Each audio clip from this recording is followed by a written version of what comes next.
A'udzu billahi minasyaitonir rajim. Bismillahirrahmanirrahim. Alhamdulillahirabbil alamin. Wassalatu wassalamu ala asyrafil anbiya'i wal mursalin wa ala alihi wa sahbihi ajma'in. Subhanaka la 'ilma lana illa ma 'allamtana innaka antal 'alimul hakim. Rabbi shrah li sadri wa yassir li amri wahlul 'uqdatam min lisani yafqahu qawli. Alhamdulillah, pada pagi ini kita bertemu kembali membincangkan tentang beberapa masalah imam dan juga makmum dalam kita menunaikan solat berjemaah. Tuan-tuan yang dirahmati Allah sekalian, pertama sekali kita merakamkan kesyukuran kepada Allah Subhanahu wa taala di atas segala yang Allah telah kurniakan kepada kita, di atas nyawa yang Allah Subhanahu wa taala pinjamkan kepada kita, di atas segala nikmat yang Allah Subhanahu wa taala berikan kepada kita setiap masa dan ketika, walaupun dalam keadaan kita lalai lupa tentang nikmat daripada Allah Subhanahu wa taala, Allah Taala tetap akan beri kepada kita nikmat. Walau jahat manapun manusia, nyawa itu Tuhan tetap pinjamkan kita. Inilah keagungan Allah Subhanahu wa taala, dan kita mengharapkan agar kita termasuk dalam golongan orang-orang yang disebut oleh Allah Subhanahu wa taala dalam golongan yang sedikit, yaitu orang yang bersyukur. Sedikit orang yang bersyukur di atas nikmat Allah Subhanahu wa taala. Orang yang bersyukur atas nikmat Allah Subhanahu wa taala itu sedikit, yang tak bersyukur itu banyak. Jadi tuan-tuan nak masuk dalam orang yang banyak kan yang sikit. Tentu nak masuk dalam orang sikit, iaitu orang yang bersyukur pada Allah Subhanahu wa taala. Tuan-tuan yang dirahmati Allah sekalian, pada pagi-pagi tuan-tuan kita bangun, pertama sekali kita doa kepada Allah Subhanahu wa taala, bersyukur di atas Allah telah kembalikan nyawa kita untuk terus kita hidup di atas muka bumi, dan kita ingat bahwasanya nikmat pinjaman daripada Allah Subhanahu wa taala, dan perlu kita tunaikan balik, tunjukkan balik kita tanda syukur kita di atas nikmat Allah dengan kita hadir solat berjemaah dan juga hadir majlis ilmu. Mudah-mudahan kita sentiasa berada di dalam rahmat Allah Subhanahu wa taala. Selama mana kita berada dalam majlis ilmu, maka selama itulah rahmat Allah Subhanahu wa taala sentiasa diturunkan oleh Allah Subhanahu wa taala, dan mudah-mudahan kehidupan kita selepas ini tambah keberkatan yang datangnya daripada Allah Subhanahu wa taala. Sisa usia kita tuan-tuan di akhir, jadi oleh itu sebelum nyawa Allah Subhanahu wa taala ambil balik, kita kena fikirkan balik, kena muhasabah diri kita.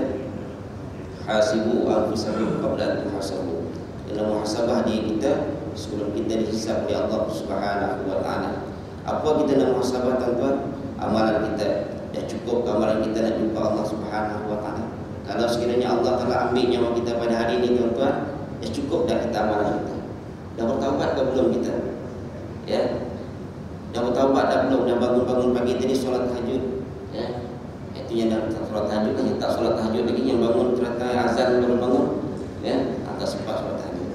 Jadi bertaubat kepada Allah Subhanahu wa taala setiap hari. Inilah yang dipuji oleh Allah Subhanahu wa taala kepada Nabi Ayub, ya ni'mal abdu innahu awwab. Sebaik-baik hamba ialah orang yang banyak bertaubat, yang dihantar kepada Nabi Ayub alaihissalam yang selalu bertaubat kepada Allah Subhanahu wa taala.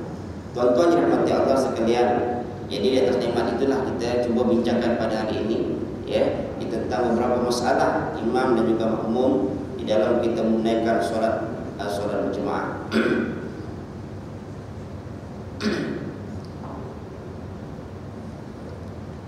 Ini sambungan yang lepas tuan-tuan, sambungan pada bulan lepas.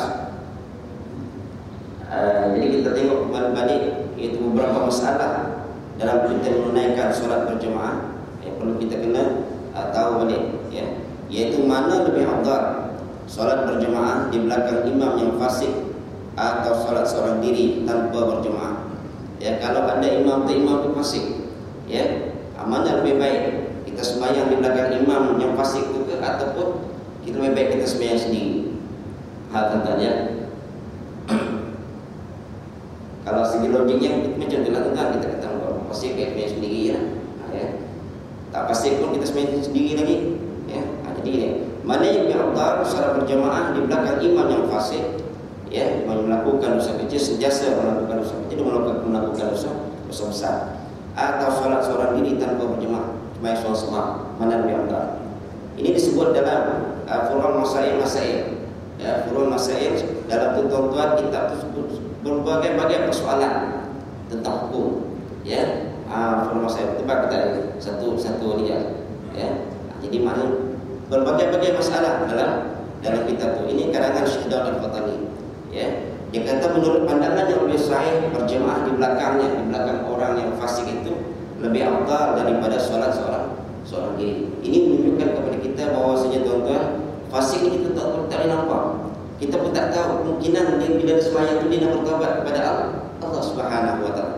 Walaupun kita tengok lagi zahirnya dia fasik ya.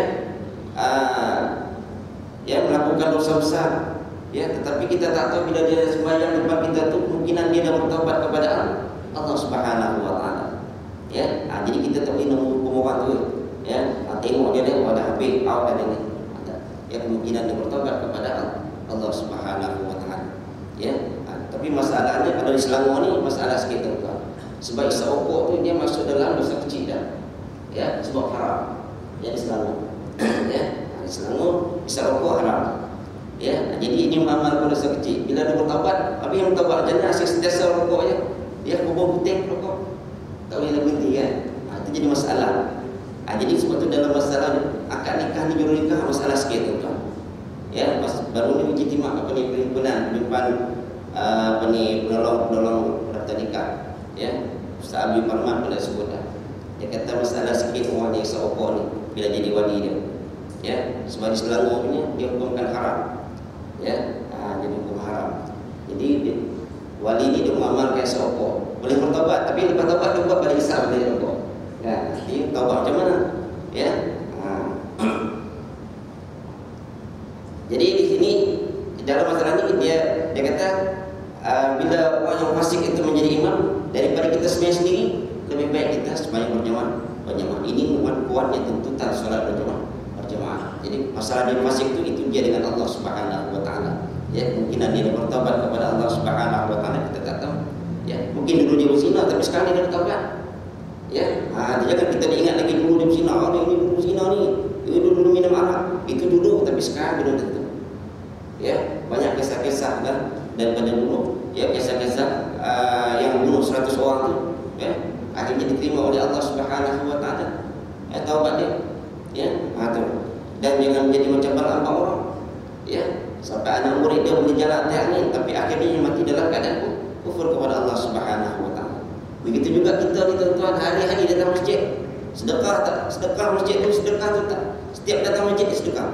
Tapi jangan kita rasa senang, aku dah datang masjid dah, tiap-tiap hari aku datang masjid dah, tiap-tiap hari aku sedekah dah, amalan aku dah banyak, sedekah jariah pun dah banyak dah. Belum tentu tuan-tuan ya, belum tentu ya. Tengok akhir kesudahan kita nanti macam mana ya. Jadi sebab itulah kita kena banyak berdoa kepada Allah Subhanahu wa taala. Allahumma khtim lana bi husnil khatimah wa la takhtim alaina bi su'il khatimah.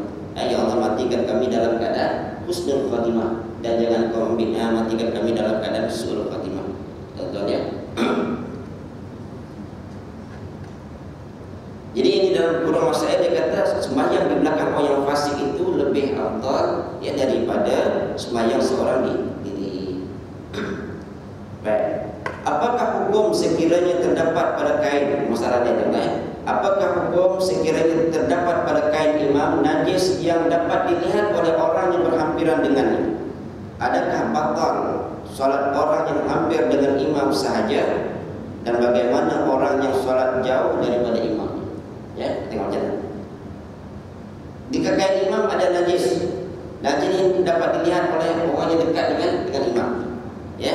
Jadi adakah batal salat orang yang depan belakang imam saja yang batal, ataupun orang yang solat jauh pun batal juga? Ya. Setelah dimaklumkan bahawa kain imam ada najis, maka batal salat semua makmum, tidak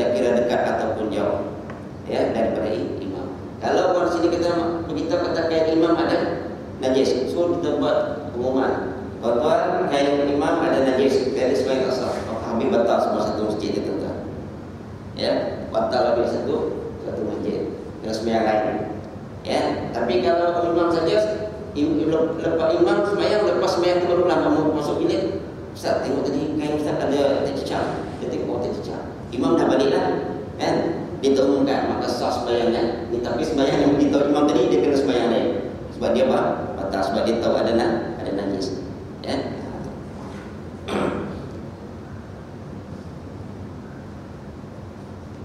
Ini masalah hukum tuan-tuan ya.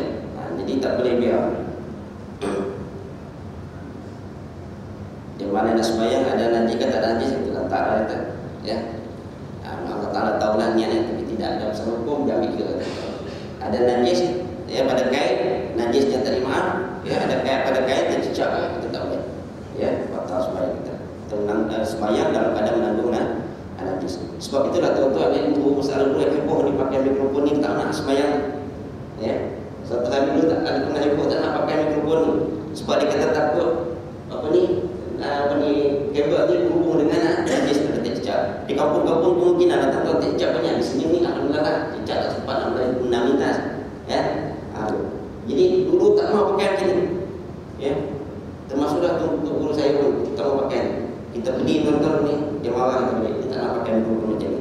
Sebab dia takut kita berhubung dengan najis tuan-tuan. Ya, tapi dalam keadaan fiqh, bila tali ini panjang, apabila kita bergerak di sana tidak bergerak, maka tidak dinamakan menanggung. Ya, tapi oleh kerana ulama dulu dia ihtiyat, dia cermat dalam masalah ibadah, dia tak mau. Ada benda-benda yang syubhah ni tak mau. Ya, dia nak sembahyang betul-betul bersih. Ya, sebab tu dulu tak nak pakai macam ni Mekah hanya pakai macam tu. Mekah tak pakai mikrofon macam ni tuan-tuan. Dia pakai mikrofon tu. Ya, macam tu lah. Dia tak nak ada berkat pada najis. Betul setengah ulama dia tak nak pakai macam ni. Ya, termasuklah tu guru saya. Ya, pada ini.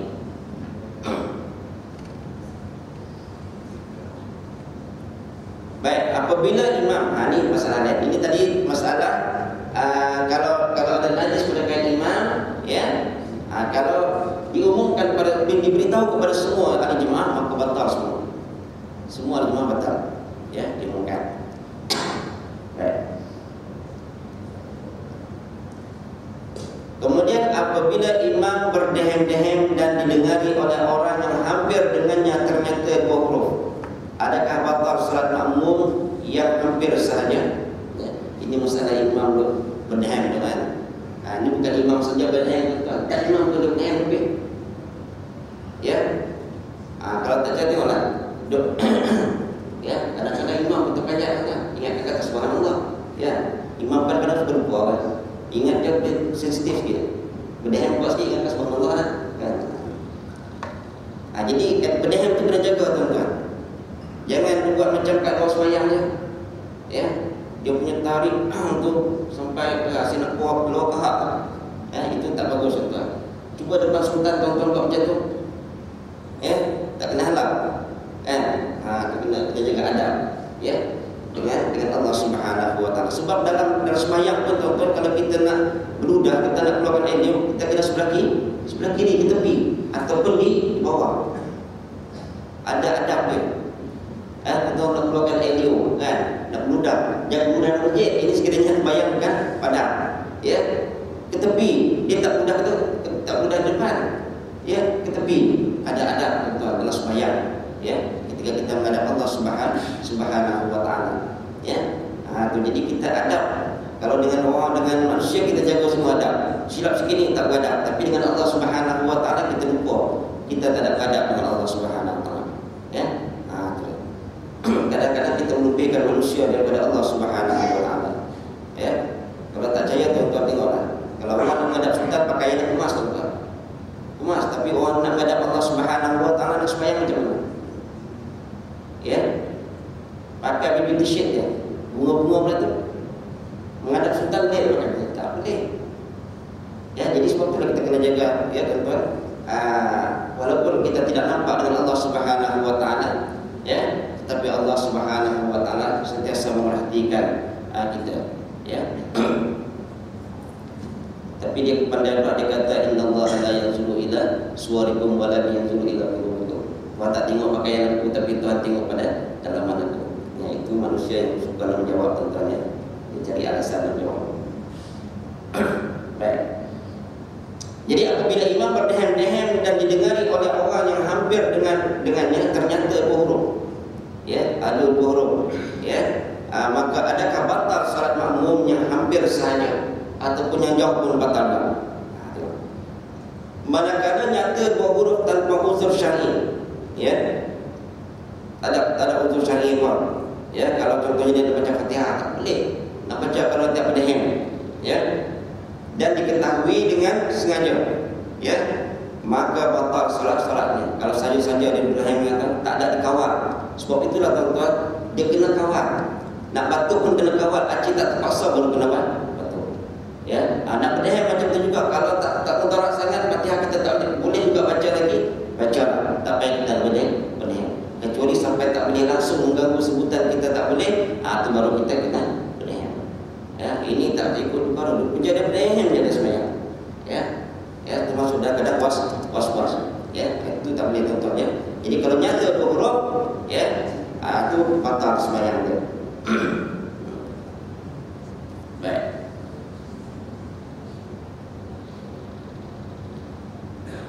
Maka batal salat para makmum yang dekat maupun yang jauh sekiranya mereka terus mengikutnya. Kalau dia terus juga ikut, batal, ya. Tapi kalau dia mufaraqah, selamat, ya. Itu tengok dalam keadaan berdehem ni, tengok dalam keadaan dia tengok tanpa uzur syar'i. Bermakna di sini ada berdehem yang uzur syar'i, satu penyakit. Kalau dia tidak penyakit, dia memang kena berdehem, ya, itu dimaafkan, ya. Kalau penyakit dia memang tidak berdehem, penyakit dia batuk, ya, memang tak boleh baik, ya. Sebenarnya tu sekali ada dia batuk, ya, itu penyakit dimaaf, ya. Masalahnya bukan penyakit tu, jadi amalan dia, jadi habit dia suka berdehem saja. Itu ada masalah tentunya. Jadi itu kena cuba buanglah amalan. Sebab ianya ada memberi pesan kepada solat berjemaah. Banyak tuan-tuan, ya, kadang-kadang time dia berdehem itu time dia nak bangun daripada bawah nak naik, ya. Dia nak naik daripada bawah tu, nak naik diri betul masa itu dia berdehem. Dia nak ambil tenaga sikit, kan. Baik. Habis, ya. Jadi tentang berdehem itu kena jaga betul, tuan-tuan. Ini diuraikan dalam aturan berdehem disebut, ya, tentang berdehem. Seorang makmum membaca tasyahud awal sehingga kepada Allahumma salli ala Muhammad, sedangkan imam belum juga bangun untuk rakaat berikutnya. Apakah yang terbaik bagi makmum diam sahaja atau terus membaca lebih daripada itu? Kita tasyahud awal sampai Allahumma salli ala sayyidina Muhammad, kan? Tak sambung lagi dah, ya. Jadi dia kata sini, kalau imam dia lambat baca, kita dah habis dah tahiyat Allahumma salli ala sayyidina Muhammad dah, imam tak bangun-bangun lagi rakaat untuk rakaat yang ketiga. Jadi apa kita perlu buat? Adakah kita kena sambung lagi Allahumma salli ala sayyidina Muhammad wa ala ali sayyidina Muhammad, ataupun diam saja dengar, diam saja tunggu imam baru? Mana lebih elok? Jika seorang salat itu jika yang salat itu imam atau munfarid ni orang seorang diri, ya, hendaklah ia berhenti pada Allahumma salli ala sayyidina Muhammad. Orang imam ataupun orang yang sembahyang seorang diri, dia kena berhenti tahiyat awalnya hanya Allahumma salli ala sayyidina Muhammad saja, tak payah sambung pada wa ala ali sayyidina Muhammad. Demikian juga makmum, jika imamnya tidak panjang tasyahudnya, imam tasyahudnya tak panjang, maknanya bila dia pun sampai Allahumma salli ala sayyidina Muhammad, imam pun bangun dah untuk rakaat ketiga. Sebaliknya, jika imam masih belum berdiri untuk rakaat berikutnya, maka makmum itu membaca lebih daripada Allahumma salli ala sayyidina Muhammad. Boleh belajar sikit, ya. Sekiranya makmum diam dan tidak meneruskan bacaannya, maka tidak batal salatnya. Kalau dia diam pun tak baca apa pun, sah juga salatnya. Kalau dia tak baca tasyahud awal pun salah. Dia tak baca langsung tasyahud awal, duduk saja, sah. Salah sebab dia sunat, ya. Sunat apa? Tasyahud awal sunat apa? Atau Sunat muakkad ke apa? Ya? Sunat apa? Sunat apa ni ialah sunat yang kena sujud sahwi. Yang kata sunat muakkad batin. Ya, ini sunat apa dan sunat hayat. Waktu kita tengok balik tuan dalam bab sembahyang, apa kita kena buka perukunan balik dulu. Apa itu rukun sembahyang dalam apa sunat hayat, apa sunat apa. Ya. Sambil-sambil tengok dalam internet tuan dah cek itu. Daripada kita tengok WhatsApp saja, Facebook kan, apa cari tentang sembahyang sikit situ kan. Kurang faham baru tanya dengan ustaz. Ya. Ustaz Google kata ada. Ya. Tapi tak percaya 100% tuan. Baik. Ini dalam kitab Masail juga. Jadi tuan-tuan, kalau maknanya orang yang imam dan juga orang yang sembahyang seorang diri, dia berhenti sampai Allahumma shalli ala sayyidina Muhammad. Begitu juga bagi orang yang imam dia bacaan dia tak panjang dalam tasyahud dia. Ya. Dia pun sampai Allahumma shalli ala sayyidina Muhammad. Tetapi kalau imam tu panjang, kita dah habis Allahumma shalli ala sayyidina Muhammad, imam pun tak naik lagi, maka boleh kita sambung wa ala ali sayyidina Muhammad. Ya. Ini dalam kitab Masail kalangan Syekh Daud Al-Fatani. Baik. Ketika i'tidal dalam salat jemaah, apakah imam sahaja yang disunatkan membaca sami Allahu liman hamidah? Mubaligh dan makmum membaca Rabbana lakal hamd. Katanya imam kata sami Allahu liman hamidah, makmum Rabbana walakal hamd. Ada dua, Rabbana lakal hamd boleh, Rabbana walakal hamd pun boleh. Ya. Yang kita selalu buat sini macam mana? Imam kan buat sami Allahu liman hamidah, makmum Rabbana walakal hamd. Lahan. Ya. Itu yang kita buat. Tapi macam mana sebenarnya? Menurut tafsiran dan pandangan mazhab Syafi'i, setiap orang yang salat sama imam atau makmum ketika bangun daripada rukuk, sunat ia membaca sami Allahu liman hamidah. Ya. Dan apabila ia telah berdiri betul, maka sunat membaca Rabbana walakal hamd. Dah tegak diri baru baca Rabbana walakal hamd. Ya, ini bagi setiap orang yang salat bersama imam ataupun makmum. Bagi orang salat bersama, sama ada imam atau makmum, sama ada tuan-tuan ya. Orang salat sama ada imam atau makmum, ketika bangun daripada rukuk sunat membaca sami Allahu liman hamidah, dan apabila ia telah berdiri betul maka sunat membaca Rabbana walakal hamd. Tetapi imam sunat menyaringkan suaranya ketika berkata sami Allahu liman hamidah. Ini dalam tasbih. Imam yang kena baca kuat sami Allahu liman hamidah, kemudian dia juga kena baca Rabbana walakal hamd, tetapi perlahan. Imam kena baca dua, sami Allahu liman hamidah, dan berdiri tegak baru Rabbana walakal hamd. Ya, perlahan, yang kuat. Bagi munfarid artinya orang yang sembahyang sendiri, dan makmum memperlahankan pada kedua-dua bacaan tersebut. Orang yang sembahyang seorang diri dan juga makmum dia kena baca perlahan. Sami Allah pun perlahan, Rabbana walakal hamd pun perlahan. Ya. Adapun bagi mubaligh ni macam hak buka. Tangan buka tu. Bila sami Allah liman hamidah, Rabbana walakal hamd kan. Adapun bagi mubaligh, hendaklah dia menyaringkan tempat yang dinyaringkan oleh imam dan memperlahankan tempat yang diperlahankan oleh imam. Ini dalam mazhab Syafi'i. Ini dalam Hasyiah Bajuri, ada di Ibnu Qasim Al-Ghazi, dan juga dalam kitab Bughaitatul Tulab tersebut. Ya, jadi kita tengoklah. Jadi ada mazhab Syafi'i, mubaligh semua tu ialah sama seperti mana imam semua. Ya, imam buat sami Allahu liman hamidah, dia pun sami Allahu liman hamidah perlahan. Rabbana walakal hamd perlahan juga. Ya. Jangan tuan-tuan buka salah dia tu. Buka macam tu buat kalau kita tu macam tu. Ya, jangan tuan-tuan ya. Tidak ada salah, tidak ada pertentangan. Jawab pun betul, kita punya pun betul dalam mazhab Syafi'i.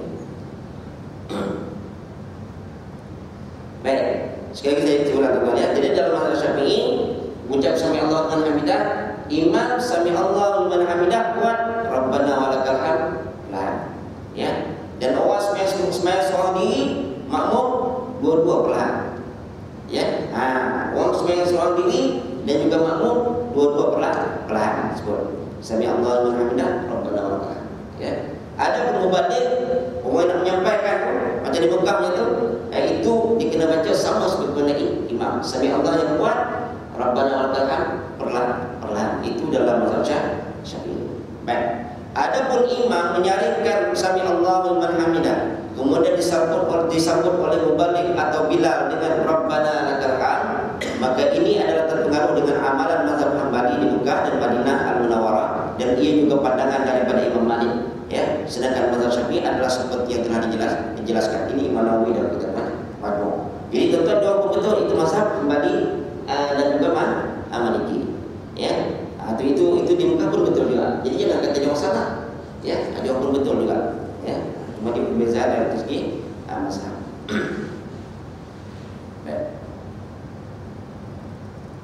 Baik, ya. Kemudian di sini nanti kalau imam tutup mikrofon tak ada. Ya, bila kita tahu lah. Ya, bila kita tahu lah sampai macam mana sami Allah liman hamidah macam pada sebut. Ya. Seorang imam syak tentang niatnya ketika qiyam. Ya. Seorang imam syak tentang niatnya ketika qiyam. Qiyam artinya berdiri. Dan setelah para makmum takbiratul ihram, maka adakah boleh ia jadi imam takbiratul ihram perlahan dan niat semula di dalamnya, kemudian dibaca Al-Fatihah? Adakah sah salat para makmum yang sudah mentakbir mengikut imam, sedangkan imam takbir pula selepas takbir makmum? Ya, ini kena jadi imam kena jagalah tentunya. Contohnya imam sembahyang, imam Allahu Akbar, lepas tu makmum pun semua dah Allahu Akbar, tiba-tiba kan dia niat kedal ni, niat zuhur kan, niat sembahyang maghrib niat zuhur contohnya kan, barulah imam buka kan, kemudian dia pun tak lekas dia niat balik pelan-pelan Allah Akbar. Dia tak perlu angkat tangan tu sunat saja kan, angkat tangan sunat saja, tapi kalau angkat tangan penuh pula ni ya takbir lah Allah Akbar, dia niat kan pasalnya semula. Jadi imam tadi, makmum tadi dah semua dah jalan dah, kemudian dia baca Fatihah balik, boleh ke tak boleh? Kan itu masalahnya.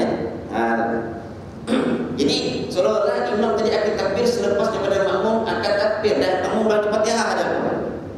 Contohnya imam dah baca, makmum dah baca Fatihah dah, imam tadi takbir semula dia, tapi lepas takbir dia kena baca Fatihah dah sebab Fatihah rukun. Ya. Jadi imam takbir selepas daripada takbir ni, takbir makmum. Ya. Macam mana hukum dia? Ya. Ini pernah terjadi tuan-tuan ya.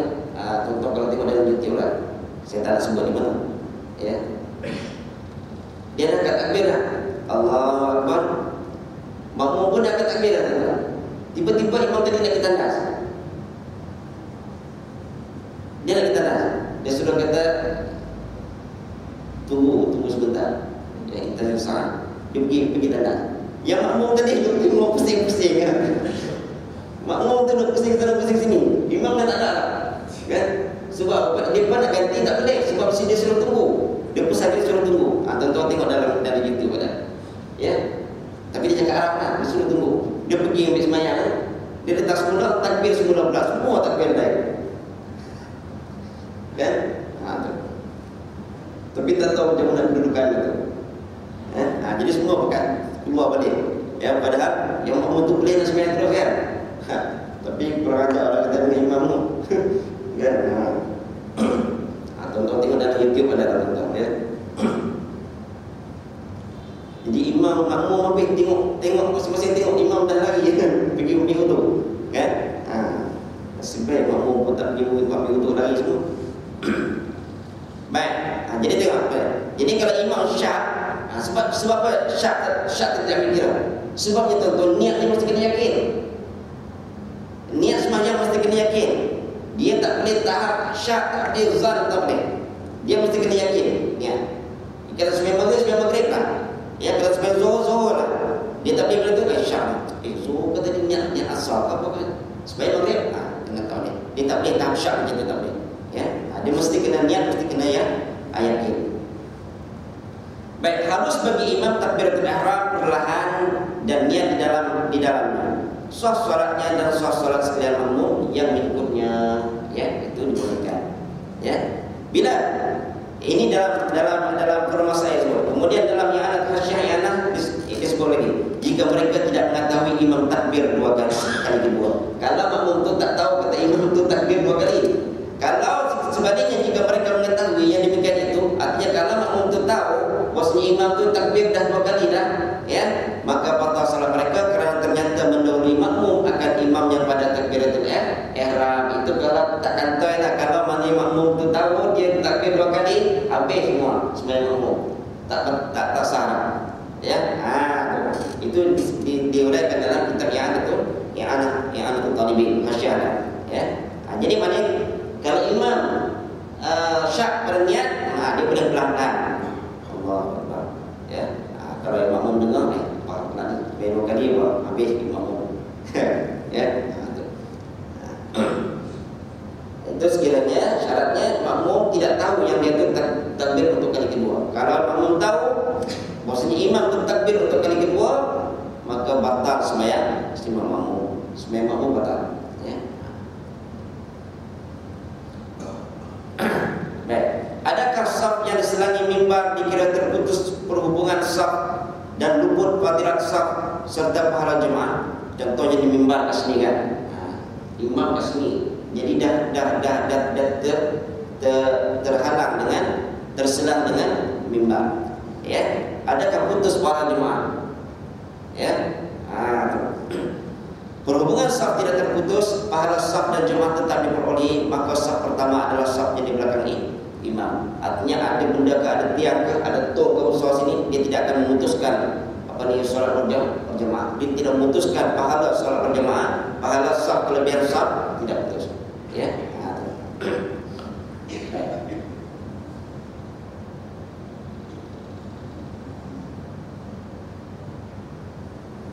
Adakah wajib ke atas makmum mengulangi solatnya apabila ternyata imamnya berhadas kecil atau hadas besar, atau ada najis yang tersembunyi seperti najis hukmi yang tidak punya rasa, warna dan bau? Ya, kalau kata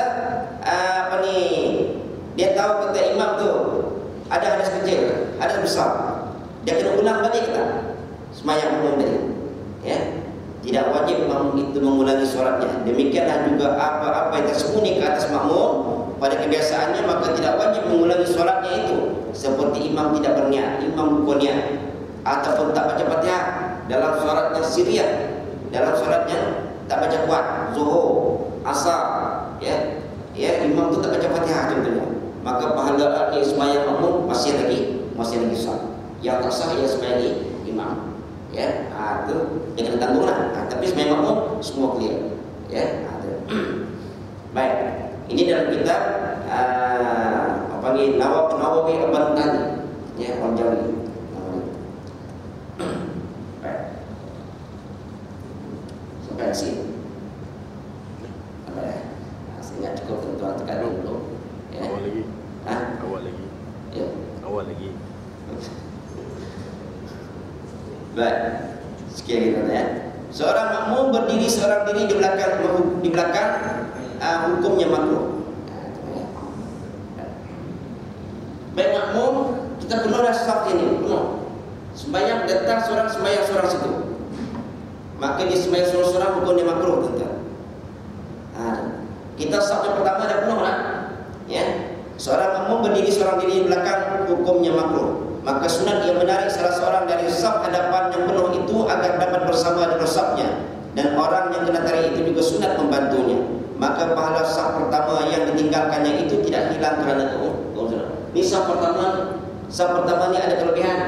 Contohnya tiba-tiba datang kepada Allah sembahyang seorang, lain tak ada, tengok kiri kanan tak ada siapa. Sembahyang seorang makruh hukumnya. Maka dia sunat dia kena tarik orang belakang. Nak tarik itu macam mana? Selepas dia takbir dulu Allahu Akbar, baru dia tarik. Kemudian orang yang kena tarik tadi kena undur belakang.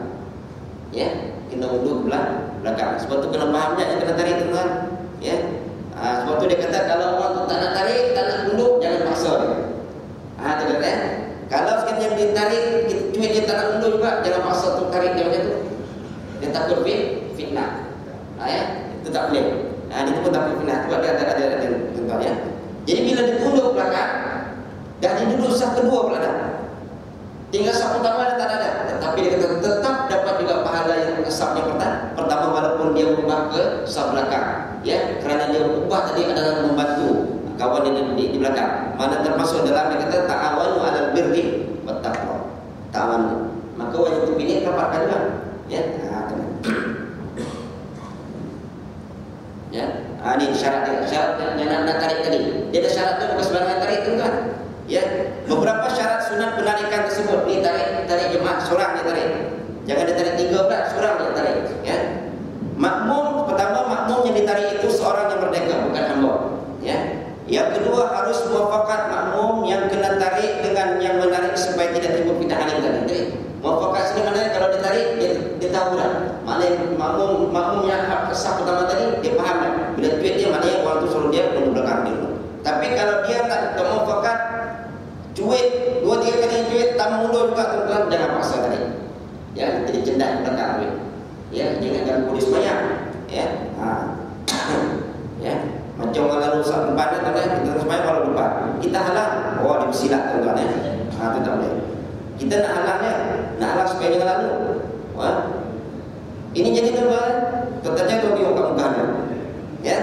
Kita semayang dia lalu halang. Woi, tengok muka lu, waktu kita semayang, terus pun juga tengok. Terus sama-sama tengok muka dia. Ya. Jadi jangan macam temannya kita tahan. So kita kena faham bila orang tahan tu tak boleh lalu. Begitu juga bila cuit saja tentu ada masalah. So kita kena undur ke belakang. Jangan tuan-tuan pula bila cuit dia pusing belakang tak ada apa saja. Ya. Cuit pusing ada apa habis. Batal semayang. Ya. Dia ingatkan ada cicak kan dia pusing. Itu masalah juga tuan-tuan ya. Tak boleh.